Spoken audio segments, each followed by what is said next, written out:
코로나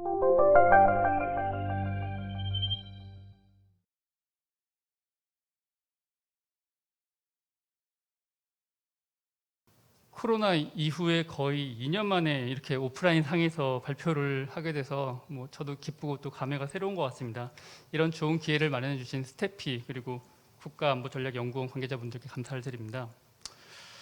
지난 2년간 정말 많은 일들이 있었지만 이제 코로나가 위세를 떨치다 이제 좀 잠잠해지는 게 아닌가 이런 생각도 드는데, 코로나와 비슷한 시기에 대두되었던 이 공급망이라는 이슈는 오히려 점점 더 커지고 각광을 받고 주목을 받고 있는 것 같습니다.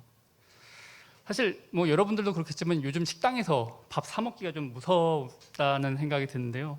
또 차 기름 넣을 때도 경유 가격이 이제 휘발유 가격을 넘어선 정도로 이제 더 비싸졌고요. 저도 역시 이제 밥 먹다가 이제 질문을 좀 받곤 합니다. 도대체 물가가 왜 이렇게 올랐냐? 근데 이제 저는 이렇게 대답을 합니다. 이게 다 공급망 때문이다. 근데 이제 공급망이 뭐냐라고 했을 때, 그 공급망이 뭔지 잘 모르는 일반인들도 저 멀리 이제 러시아 우크라이나 전쟁이 우리 밥상 물가를 올리고 있고, 또 인도네시아의 팜유 수출 금지가 우리나라 라면 값을 올리고 있다, 이런 걸 이제 체감하는 시대에 살고 있다, 이렇게 말씀을 드릴 수가 있겠습니다.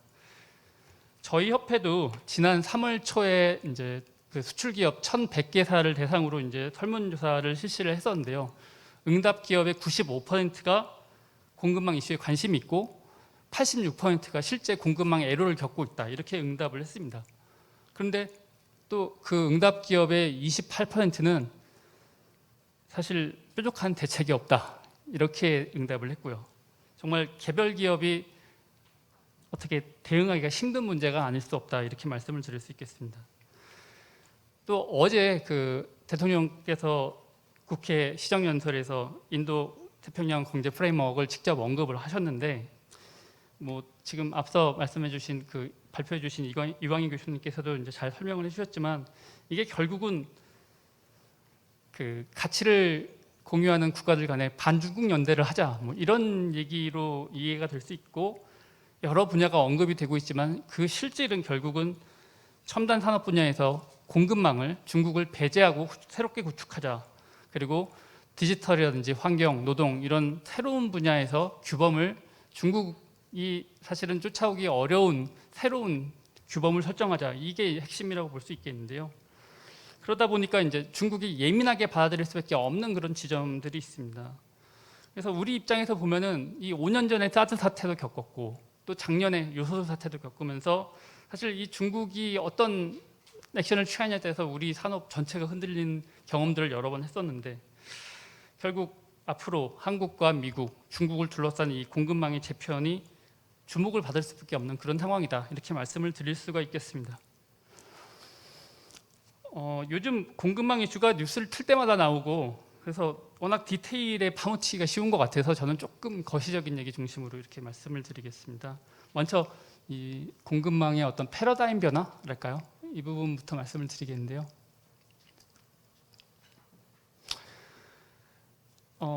아마 좀 오래돼서 기억을 하실지 모르겠습니다만 한 15년 전쯤에 전 세계를 강타했던, 열풍이 불었던 책이 있었습니다.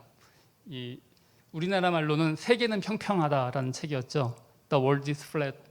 그 토마스 프리드만이라는 분이 지은 책인데, 이 책의 내용이 뭐였냐면 이 냉전 체계의 붕괴와 자유무역의 확산, 그리고 인터넷 같은 이제 정보기술 발달이 이제 전지구적인 아웃소싱을 가능케 했고, 그로 인해서 나타나는 세계화가 결론이 뭐냐면 서로 장벽이 없는 평평한 세계. 그러니까 결국 다 연결된 세계라는 거죠. 그리고 이제 그러한 세계화는 앞으로 더 빨라질 거다. 이게 21세기 초반에 내다봤던 미래상이었습니다. 그리고 그 책 후반부에 보면은 그 델의 어떤 분쟁 예방 이론이라는 게 잠깐 나오거든요. 그게 뭐냐면 여러분 아마 델 컴퓨터라고 아마 들어보셨을 겁니다. 노트북, PC 이런 걸로 유명한 회사인데, 그런 글로벌 기업의 공급망 내에 속한 나라들끼리는 전쟁을 할 수가 없다. 왜냐하면 서로 간의 상호 연관관계가 너무나도 이제 크기 때문에 그 전쟁의 대가가 승자에게나 패자에게나 너무 커진다. 그래서 어떻게 보면 자본주의적인 평화 이론이라고 볼 수 있는 그런 얘기들이 나옵니다. 근데 지금은 어떤 상황이냐? 이 상호 의존성이 전략적인 무기로 사용되는 시대가 되었죠. 좀 전에 말씀드린 그 델의 이론이 그 토마스 프리드먼이 그 전작인 그 렉서스와 올리브 나무라는 책에서는 어떻게 얘기를 했냐면 맥도날드 이론이라고 했습니다. 뭐 황금아치 이론이라고도 했는데 결국은 뭐냐면 맥도날드 프랜차이즈가 들어간 나라들끼리는 전쟁할 수가 없다. 공급망으로 연결이 돼 있어서 너무 서로 간에 상호 의존성이 커서 전쟁을 할 수가 없다. 이렇게 얘기를 했는데 지금 어떤 걸 우리가 보고 있을까요? 러시아에서 맥도날드가 철수하는 모습을 우리가 보고 있습니다. 그러니까 어떻게 보면은 이 책에서 그리던 어떤 평평한 세계에 대한 믿음은 이제 사라지고 최소한 이 가치를 공유하는 나라들, 뭐 아까 말씀 나왔었지만 like-minded country 간에만 이제 공급망을 공유할 수도 있다는 어떤 어떻게 보면은 이 상호 의존성이 서로를 위협하는 무기화되면서 이 세계화로 인해서 높아진 이 상호 의존성이 국가와 기업의 생존을 위협하고 있는 어떤 세계화의 역설이 나타나고 있는 시대다. 이렇게 말씀을 드릴 수가 있을 것 같습니다. 이 그림은 이것도 상당히 유명한 얘기인데요. 그 아이폰 4를 생산했을 때 각국의 부가가치가 어떻게 발생하느냐. 이게 사실은 GVC라고 용어 여러분 많이 들어보셨겠지만 그 GVC를 간단하게 설명해 주는 그림인데요. 요즘 글로벌 공급망이란 용어랑 GVC란 용어가 막 혼재돼서 쓰이고 있지만 사실 이 글로벌 밸류 체인이란 용어는 부가가치의 관점을 둔 개념입니다. 그래서 생산의 여러 단계별로 2개 이상의 국가에 걸쳐 있을 때 그 부가가치가 어느 나라에 귀속되는가를 따지는 경제학적인 관점이 GVC라고 볼 수 있겠는데요. 이 그림에서 보시면 중국은 우리나라, 뭐 독일, 프랑스 이런 나라들로부터 부품을 사와서 아이폰을 조립을 합니다. 그 원가가 194불인가 그렇게 되는데 그거를 미국에 수출하면 그게 중국의 수출로 잡히겠죠. 그런데 미국의 애플사는 그거를 소매가 600달러에 팔고 그래서 실제적으로 이익을 290달러가 넘는 순이익을 가져갑니다.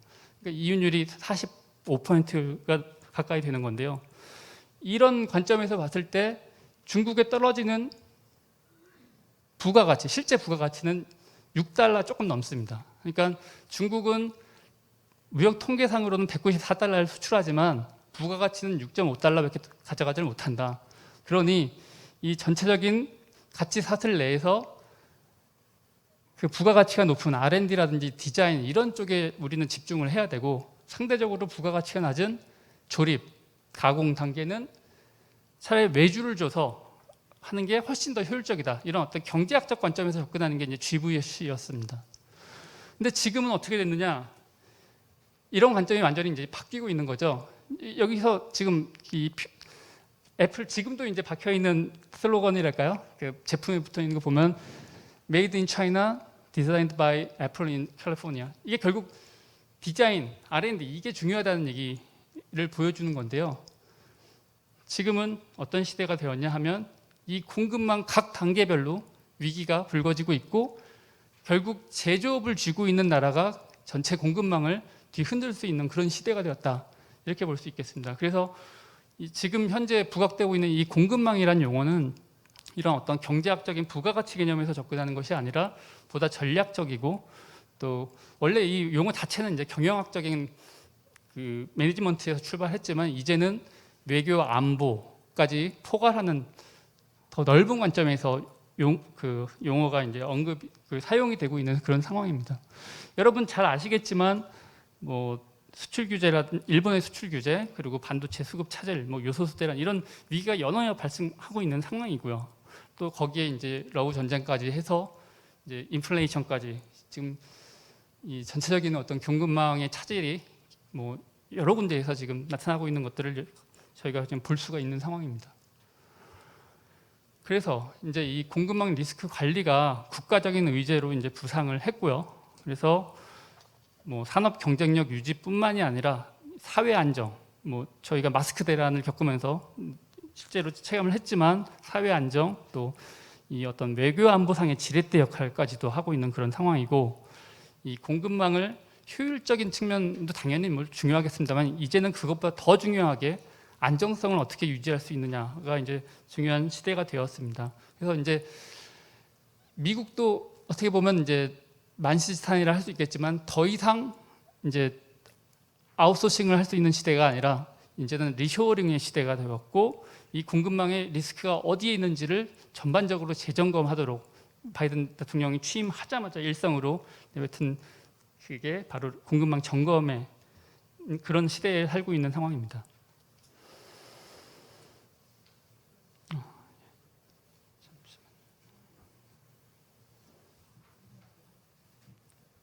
예.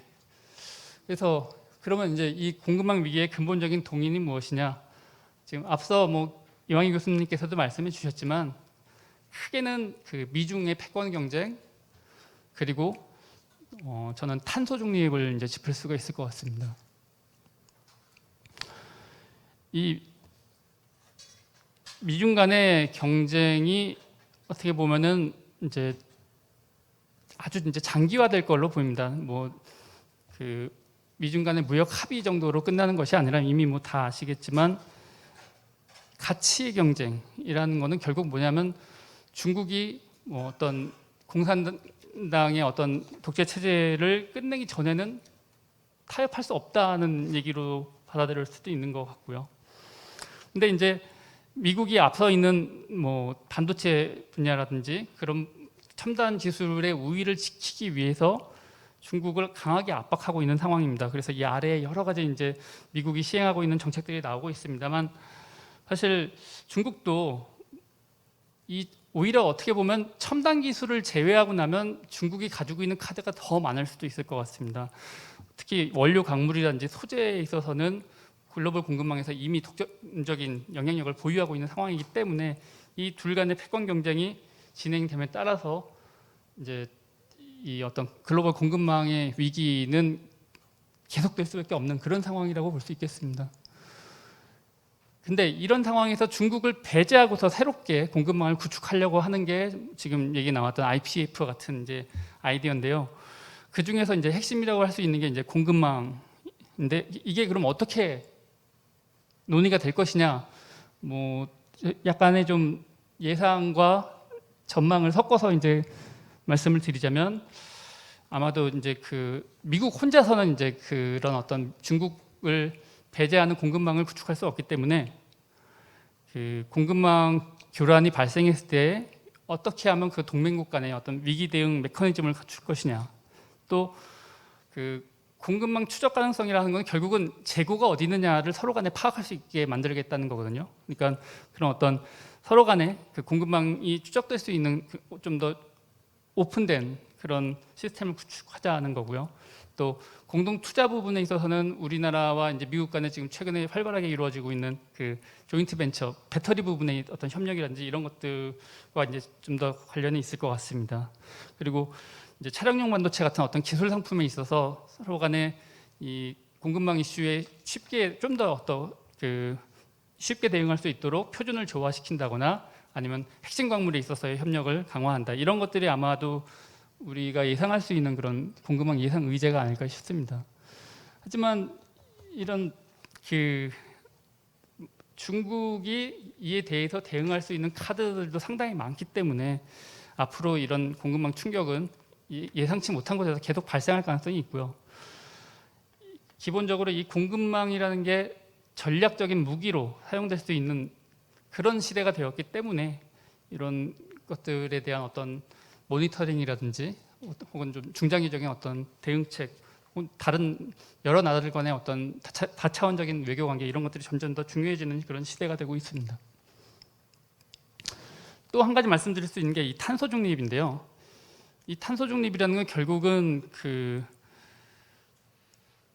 어떤 전통적인 생산 방식, 그러니까 가격 경쟁력에 기초한 전통적인 생산 방식, 그리고 제품 구조를 전반적으로 바꿀 수 있는 이런 큰 이슈입니다. 그래서 뭐 예를 들어 설명한다면, 어떤 똑같은 부품이라도 좀 더 가볍게, 더 효율적으로, 또 집적도를 높여야 이게 친환경적으로 이제 될 수 있는 부분들이 많다 보니까 결국은 이 공급망상에서도 첨단 소부장 제품이 이제 공급망의 핵심으로 부상할 수 있는 그런 어떤 모멘텀이 될 것이고요. 또 뭐 우리가 러시아 우크라이나 전쟁에서 보고 있지만 결국은 에너지 전환이 이제 더 빨라질 걸로 이제 예상이 됩니다. 그에 따라서 더더욱 이제 EU에서는 에너지 의존도를 줄이기 위해서 친환경 에너지 비중을 높일 텐데 그에 따른 어떤 공급망도 크게 또 바뀌게 될 겁니다. 이런 상황에서 이제 중요한 건 뭐냐면은 이 과도기적인 어떤 공급망 충격이 계속 나타날 가능성이 높아진다 이렇게 말씀을 드릴 수가 있겠습니다. 대표적인 게 작년에 우리가 겪었던 요소수 사태인데요. 이게 크게는 두 가지. 하나는 이제 중국과 호주 간의 어떤 무역 분쟁이 이제 중국이 호주로부터 석탄 수입을 금지를 하면서 이제 석탄 가격이 높아진 부분도 있고 거기에 또 중국의 중앙 정부가 지방 정부의 에너지 소비량을 통제를 하면서 결국은 전력난이 발생을 했는데 그 전력난으로 인해서 알루미늄, 마그네슘 그리고 이제 요소까지 포함해서 여러 에너지 다소비 품목의 생산에 차질이 발생했고 그에 연관된 산업들에 이제 충격이 가해진 거죠. 근데 사실 요소 사태 같은 경우에는 우리가 생각지 못했던 그 연관관계까지 쭉 이어지더라는 그런 부분이 어떻게 보면 공급망에 대한 경각심을 높이는 아주 중요한 계기로 작용했다 이렇게 볼 수가 있겠고요. 또 요즘 계속 신문지상에 나오고 있는 뭐 리튬이니 니켈이니 하는 원자재 수요가 급등하고 있는 것도 결국은 이게 탄소 중립이 이행되면 앞으로 이런 품목이 뜰 거다라는 어떤 전망 때문에 이제 수요가 실제로 늘고 있는 것도 있고 거기에 투기적인 수요까지 겹쳐지면서 이제 요즘 뭐 많이 사용되고 있는 그린플레이션이라는 용어가 있지만 이런 부분들에서 앞으로 계속 이제 수요와 공급에 있어서 이제 급등락이 발생을 하고 또 거기다가 이제 최근에 ESG 얘기가 많이 나오지만 이게 결국은 그런 어떤 탄소 다배출 산업에 대한 투자를 제약하는 요소 적용을 하기 때문에 또 공급이 부족해지는 그런 결과를 낳고 있는 상황입니다. 이 두 가지가 크게 봤을 때 이제 공급망 위기의 어떤 주요한 원인이라고 볼 수 있겠고요. 그러면 이제 우리나라 공급망에 어떤 문제가 있느냐를 이제 간략하게 짚어보도록 하겠습니다. 뭐 앞서서 말씀드렸지만 이 중국에 대한 높은 의존도 특히 이제 중간재를 매개로 한 상호 의존적 분업 구조가 워낙 이제 계속 발전을 해 온 상태입니다. 그래서 서로 간에 우리나라 중간재 수출에서 중국이 차지하는 비중이 80%고 수입에서 차지하는 비중이 60%입니다. 그리고 우리나라 전체 수출의 그러니까 대중 전체 수출의 40%는 반도체입니다.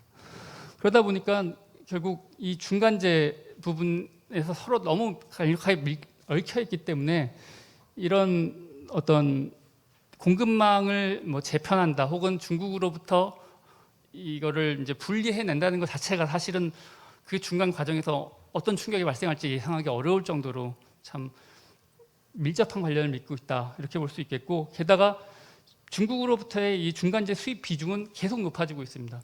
반면에 일본으로부터의 중간재 수입 비중은 또 줄어들고 있고요. 그러니까 지금 이런 추세에서 이제 공급망 재편을 위해서 우리가 어떤 액션을 취할 것이냐 상당히 어려운 문제다 이렇게 볼 수 있겠고 특히나 이 첨단 중간재 부분에 있어서는 이 동북아를 중심으로 이제 한, 중, 일, 대만이 이제 얽혀 있는데 그거를 중국으로부터 떼어내기 위한 이 미국의 어떤 시도가 우리나라에 어떤 영향을 미칠지 이것들이 이제 관건이 될 것 같습니다. 저희 이제 협회에서 취약 품목들을 한번 조사를 해봤는데 저희가 이제 전체 HS 코드 10단위 기준으로 한 12,000개 조금 안 되는 그 품목들이 있는데 그 중에서 중국으로부터의 그러니까 특정국으로부터의 수입 비중이 70%가 넘는 품목이 몇 개인가 이렇게 세 보니까 중국이 2,400개가 넘는 압도적인 비중을 차지하고 있는 걸로 나타나고 있고요. 또 그 중에서도 가장 민감한 게 무엇인가 하는 거를 이제 몇몇 기준을 세워가지고 저희가 한번 살펴봤습니다. 뭐 3년 연속으로 대중국 수입 의존도가 1위인 품목이면서 대중국 수입 의존도가 70% 이상이고 수입액이 500만 달러 이상인 그런 품목들을 세워보니까 저희가 한 400개 조금 안 되는 품목들이 있는데 이 품목들이 품목수로는 뭐 400개 정도밖에 안 되지만 금액 기준으로는 거의 4분의 1에 육박하는 그런 품목들입니다. 이런 품목들이 사실은 중국에 크게 의존되어 있는데 이거를 뭐 단기 시간 내에 뭐 수입처를 바꾼다거나 하는 것들은 사실은 상당히 기업 입장에서는 어려운 부분이 아닐 수 없다 이렇게 말씀을 드릴 수가 있겠습니다. 거기다가 또 이제 대일 무역 역조도 사실 아직 해소가 되지 않은 부분인데요. 우리나라가 이제 소부장 부분의 수출이 전체 수출의 한 절반 정도 차지합니다. 근데 지금 수입은 조금 더 많고요. 근데 이제 대일본에 대한 무역 수지를 보면은 거의 소부장에서 발생하는 적자와 전 산업에서 발생하는 적자가 같습니다. 그 얘기는 무슨 얘기냐면 소부장을 빼면은 우리나라가 일본과 대등한 교역을 하고 있다 이렇게 볼 수 있는 거고요. 근데 이제 이 구조상 문제가 뭐냐면은 우리 반도체, 디스플레이 같은 이제 주력 품목이 수출이 늘어날수록 대일본 화학 전자제품 수입도 같이 증가하는 그런 구조라는 거고요. 결국은 그런 어떤 일본의 그 중간재 산업의 저변이 워낙 넓고 또 그 중간재 산업이라는 거는 그 어떻게 보면 이 종속 서로 간의 이 밀접한 수요처와의 밀접한 관계가 없으면은 이게 운영이 되기 어려운데 일본은 워낙 그 저변이 넓은 데 비해서 우리나라는 대규모 시장이 있는 특정 품목에 이제 편중이 되어 있는 그런 구조입니다. 그래서 반도체 같은 우리나라가 그 최종 소비재를 시장을 쥐고 있는 경우에는 일부 이제 우리나라도 이제 부품 소재 산업이 살아 있지만 그 외의 산업에서는 상당히 약세를 보이고 있다 이렇게 말씀을 드릴 수가 있겠습니다. 그리고 이제 뭐 이거는 우리 전체 산업 구조에 대한 얘기이긴 합니다만 워낙 우리나라 산업이 범용 중심으로 커오다 보니까 수요를 확보하기엔 좋았지만 이제 가격 경쟁력으로 밀고 들어온 나라들에 대한 경쟁력이 이제 약화되는 부분이 있고요. 또 반도체 같은 경우에는 이건 부품이지만 이 경우에는 이제 소재에 대해서 의존하는 경우가 많고 또 자동차 같은 최종재의 경우에는 조립의 부분에 있어서 이제 해외 의존도가 높은 그렇기 때문에 우리나라 제조업이 해외로 부가가치가 유출되는 그런 비중이 높다 이렇게 말할 수 있겠고요. 또 수출 대기업 중심으로 이제 산업 구조가 짜여져 있다 보니까 아무래도 소부장 부분에 있어서는 독자적인 어떤 공급망 구축의 역량이 부족한 그런 것들이 이제 우리나라가 약점이라고 볼 수 있겠습니다. 그러면 이제 앞으로 공급망을 어떻게 재편을 해야 될 것이냐 사실 어려운 문제이긴 합니다. 근데 큰 게 이제 세 가지 정도로 이제 집어서 말씀을 드리겠고 특히 이제 기술 주권이나 뭐 각국의 입법 동향은 이제 뒤에 발표해 주신 분들께서 이제 짚어주실 거라 생각을 하고 이제 말씀을 드리겠습니다. 일단 이 경제 안보라는 어떤 거시적인 관점에서 그 범정부적인 대응책이 필요하다 이 부분에 이견을 달 수는 없을 거고요. 특히나 이제 공급망 이슈에 대해서 우리나라만 자체적인 역량으로 대응할 수 없는 상황이기 때문에 핵심 국가들과의 경제 협력을 고도화하는 것들이 필요하겠습니다. 다만 이 부분에서 그러면은 이제 실제적으로 어떻게 할 것이냐, 어떤 뭐 정부의 어떤 거버넌스를 어떻게 구축할 것인가 하는 부분은 상당히 민감한 부분이긴 합니다.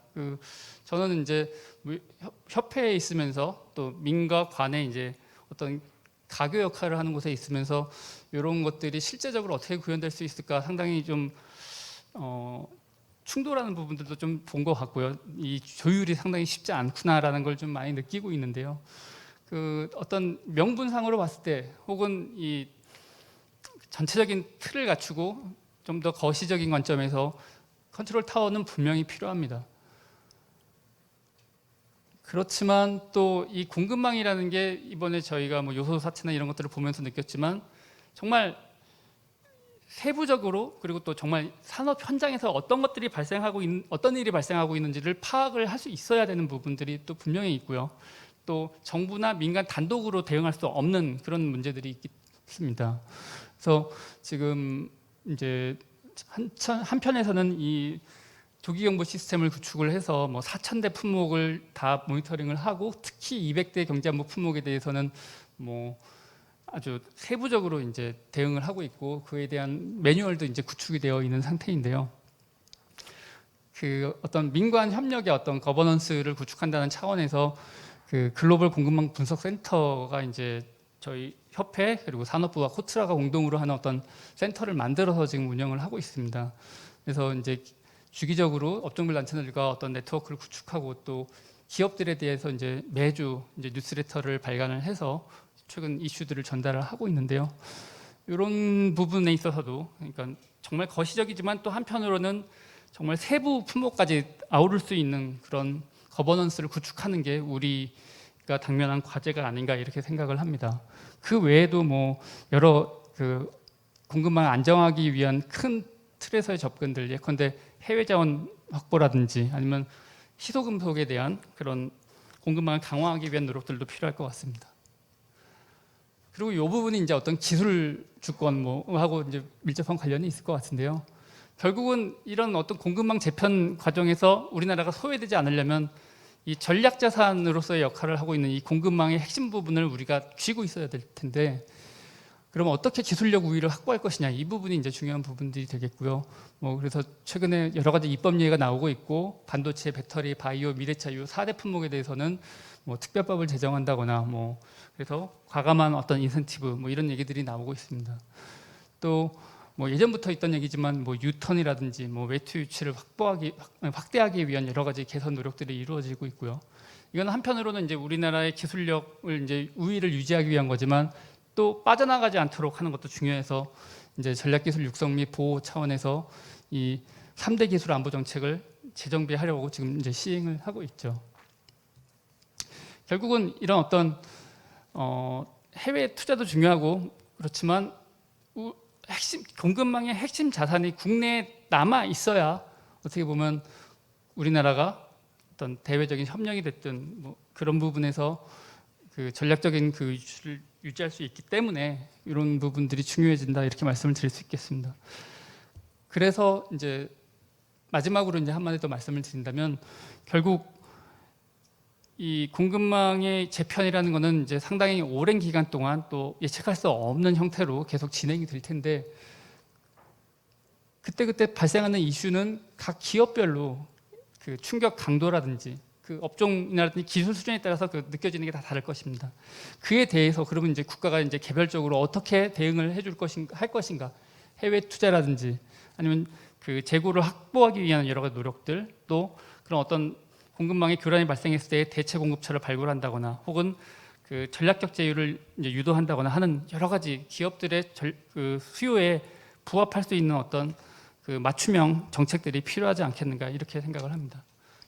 예, 긴 시간 경청해 주셔서 감사합니다. 이상으로 발표 마치겠습니다. 감사합니다. 네, 김경원 박사님 발표 감사합니다.